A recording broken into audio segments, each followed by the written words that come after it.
సభా సరస్వతికి ప్రణామాలు. అందరు టీచర్స్కి, ఈ ఉపాధ్యాయ వర్గం మొత్తానికి కూడా నా తరపు నుంచి ఉపాధ్యాయ దినోత్సవ శుభాకాంక్షలు. ఈ రోజున ఉత్తమ ఉపాధ్యాయులుగా ఎన్నికైన మన స్కూల్ మాస్టర్లు అయినటువంటి ఓబయ్ గారికి, అశోక్ కుమార్ గారికి నా హృదయపూర్వక ఆర్థిక శుభాకాంక్షలు.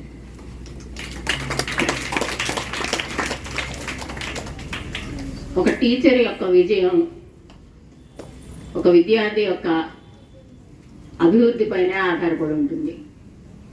అంటే ఒక టీచర్ ఏంది అనేది మీ నుంచే రావాలి విలువ. కానీ ఇక్కడ జరగట్లేదు. అది ఒక చెడ్డ మాటలు మాట్లాడుకోవడం ఎందుకు అనుకుంటే, నేను ఈ స్కూల్కి వచ్చేటప్పుడు ఎప్పుడు అనుకుంటా, ఈరోజు అంతా ప్రశాంతంగా మైండ్ ఫ్రీగా ఎలా వచ్చామో ప్రశాంతంగా అలా బయటికి వెళ్ళాలి అని. కానీ అదేందో క్లాస్లోకి రాగానే ఏదో ఒక ఇరిటేషన్ తెస్తారు, కోపం తెప్పిస్తారు బాగా. ఇంతమంది మా ఒక్క మైండ్లో ఉన్నటువంటి పాజిటివ్నెస్ మీ 40-50 మంది నెగిటివ్నెస్కి మేము కూడా ఏమవుతున్నామంటే మాకు అనవసరంగా కోపము, ఇరిటేషన్ అలా వస్తున్నాయి. సో మీరు ఒకటే విషయం గుర్తుంచుకోండి. ఫస్ట్ ఎవరైనా గుర్తుంచుకోవాల్సింది ఏంటంటే, ప్రతి ఒక్కళ్ళ జీవితంలో కూడా అమ్మ, నాన్న, టీచర్, దేవుడు, ఈ నలుగురు లేకుండా ఎవరి జీవితం లేదు. ఎల్కేజీ అని బడికి పోయినా వాళ్ళకి ఒకళ్ళ ఇద్దరు టీచర్లు ఉంటారు. టీచర్ లేని జీవితమే లేదు. ఆ విషయాన్ని అర్థం చేసుకోండి. మీ జీవితంలో మేము ఒక భాగం. ఏంటంటే దౌర్భాగ్యం, ఇప్పుడు ఇది మేము చెప్పుకోవాల్సి వస్తుంది. గతంలోనేమో వాళ్ళే గౌరవించేవాళ్ళు టీచర్లని, ఎందుకంటే వాళ్ళు చదువు పట్ల ఆసక్తితో ఉన్నారు, జ్ఞానం నేర్చుకోవాలనుకున్నారు. గతంలో విద్యా వ్యవస్థలు ఎట్లా ఉండేదంటే ఉపాధ్యాయునికి చాలా విలువ ఇచ్చేవాళ్ళు. మాస్టర్ వచ్చారంటే ఏదైనా చెప్తారేమో ఇందా అన్నట్లు ఉండేవాళ్ళు. కానీ ఇప్పుడు పరిస్థితి పోయింది. పిల్లలు ఏదన్నా మనం చెప్పింది బాగా వింటే చాలు, మనం చెప్పిన దానికి రెస్పాండ్ అయితే చాలు అని టీచర్ అనుకునే రోజులు వచ్చాయి. బాధాకరమైన విషయమైనా ఇది ఎలా మారిద్ది అంటే మీ నుంచే మారాల. మీ నుంచే ఎదుట ఉన్న వాళ్ళు మా మంచి కోసం చెప్తున్నారు. ఒకటే గుర్తుంచుకోండి, ఇలా నేను ఉంటే, ఇప్పుడు నేనున్న పరిస్థితుల్లో అంటే మీరున్న పరిస్థితిలో మీ బిడ్డ ఉంటే నీకు ఎలా అనిపించింది?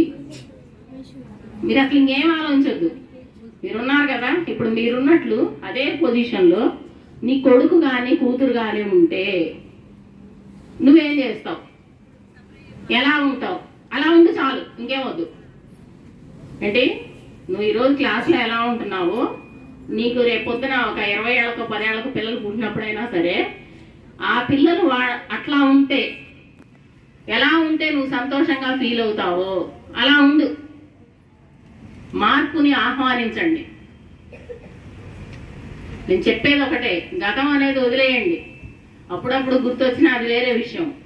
కానీ ఎప్పుడు కూడా మార్పుని, ఒక మంచి మార్పుని ఆహ్వానించండి.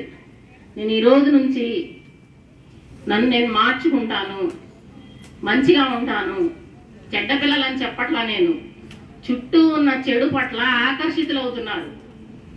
నేను ఏ పిల్లల్ని చెడ్డ పిల్లలని చెప్పను. ఎందుకంటే పిల్లలు ఎక్కడ పడేస్తే అక్కడ అలా ఉంటారు. ఒక ఏమంటారు చూసారా, నీరు ద్రవంలాగా. దాన్ని గ్లాసులో పోస్తే గ్లాస్ ఆకారంలో, బిందెలో పోస్తే బిందె ఆకారంలో ఎలా వస్తుందో పిల్లలు కూడా అలాగే. నేను చెప్పేది ఏంటంటే, మీరు ఒక మంచి ప్లేస్లో ఉండండి. అంటే ఏవైతే బ్యాడ్ ఉన్నాయో వాటి పట్ల అట్రాక్ట్ అవ్వకుండా, వాటితో సాంగత్యం చేయకుండా మంచి విషయాలతో ఉండండి ఎక్కువసేపు. మీరు ఎక్కువగా మంచి విషయాలతో ఉంటే ఆటోమేటిక్గా మీరే మారిపోతారు. ఎవరు మార్చాల్సిన అవసరం లేదు. మీరు చెడ్డవాటి పట్ల అట్రాక్ట్ అయితే అలాగైపోతారు. పైగా మంచి కంటే చెడుకి ఆకర్షించే శక్తి ఎక్కువ. సో అందుకోసం అని చెప్పేసి మీరు వీలైనంత వరకు మంచి విషయాలతో ఉండండి.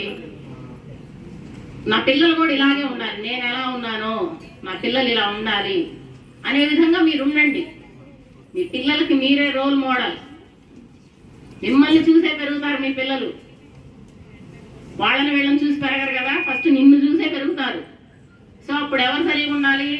ఎవరైతే పెళ్లిళ్ళు చేసుకోవాలి, పిల్లల్ని కనాలనుకుంటున్నారో వాళ్ళంతా సరిగా ఉండండి. ఎవరైతే మాకు పెళ్లిళ్ళు అవసరం లేదు, పిల్లలు అవసరం లేదు, మేము ఎట్లా పడితే అట్లా ఉంటాం అనుకున్నారో వాళ్ళు మీ ఇష్టం. అర్థమైందా? నువ్వు సరిగా లేకపోతే నిన్ను చూసి ఏముంది నేర్చుకోవడానికి? సో మార్పుని ఆహ్వానించండి. ఈరోజు ప్రతిసారి ఇదే చెప్తున్నాం, ప్రతి క్షణం మంచి వైపుకి 2 దారులు. ప్రతి క్షణం మనిషి ముందు 2 దారులు ఎప్పుడూ ఉంటాయి. ఒకటి మంచి మార్గం, ఒకటి చెడ్డ మార్గం. ఎప్పుడూ మంచి మార్గాన్నే ఎంచుకోండి.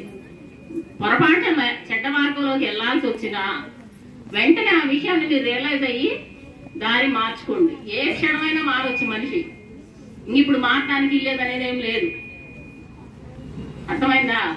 సో చదువు పట్ల ఇంట్రెస్ట్ పెంచుకోండి. అంటే చదువు నుంచి ఏమొస్తుంది అని కాదు, ముందు నువ్వు ఏ పని చేస్తున్నావో ఆ పని బాగా చేయడం అనేది అలవాటు అవుద్ది. అర్థమవుతుందా? చదువు వల్ల ఉద్యోగం వచ్చిద్దా, తర్వాత డబ్బులు వస్తాయా, అమెరికా పోతావా, లండన్ పోతావా, ఇవన్నీ కాదు. ఇప్పుడు నువ్వేం చేస్తున్నావు? బడికి వస్తున్నావు, చదువుకుంటున్నావు. నీకు చేసే పనిని సరిగా చేయడం అనేది ఒకటి అలవాటు చేసుకో. రేపు పొద్దున ఒక తల్లిగా ఉన్నా అలాగే ఉంటావు, ఒక భర్తగా ఉన్నా అలాగే ఉంటావు, ఒక చెల్లిగా ఉన్నా అలాగే ఉంటావు, ఒక అన్నగా ఉన్నా అలాగే ఉంటావు. చేస్తున్న పనిని సరిగా చెయ్యండి. ఇప్పుడు మీరు చేస్తున్న పని, బడికి వస్తున్నారు, చదువుకోవడానికి వచ్చారు. సో మీరు బాగా చేయండి ఆ పనిని.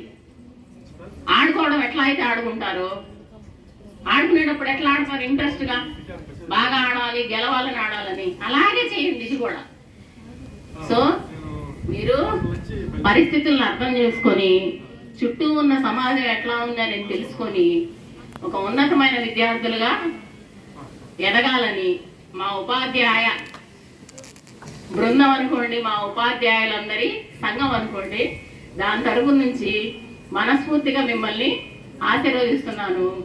మీ అంతా గొప్ప గొప్ప వాళ్ళని మనస్ఫూర్తిగా కోరుకుంటున్నాను. Thank you all. ఈ అవకాశం ఇచ్చిన అందరికీ ధన్యవాదాలు.